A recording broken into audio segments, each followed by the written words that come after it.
sa game na to? Well, yung tapang bumalik na, pero syempre hindi pa rin kami doon, kailangan na magpakampante doon sa performance nila.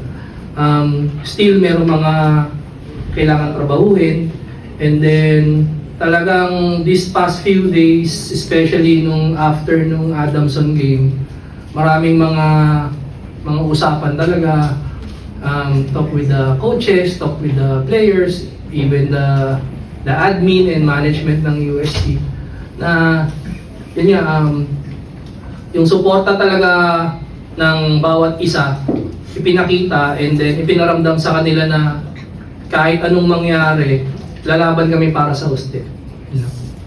Or Reg, after nga nung game against Adamson, medyo mataas nga yung emotions after that game. Pero paano lang kayo nag-recover agad after yun? Kasi yun na, mahaba pa naman yung season and marami pa namang oras para bumawi. Ayun po, move on na agad. Kasi hindi po ikakabuti sa feelings namin and sa mindset namin if mag-dwell pa kami dun sa mga losses namin. And ayun nga po sinabi niya na mahaba pa po yung season. So may opportunity pa po talaga na makabawi yung team. And Sige, ikaw na. sige. Both players, gaano ka-challenging for you as veterans of the team na yun nga, i-keep yung emotions and mag-focus pa rin sa kung anong kailangan i-improve despite nung pagkatalo nga last game na straight sets?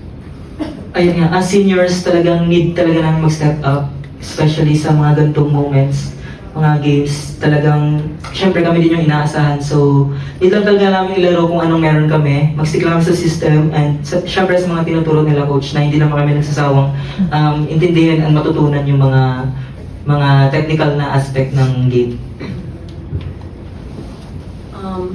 Siguro kailangan namin magpakita ng strong front as a seniors sa mga bata to set us as a role model din kung paano sila in the future din, if ever.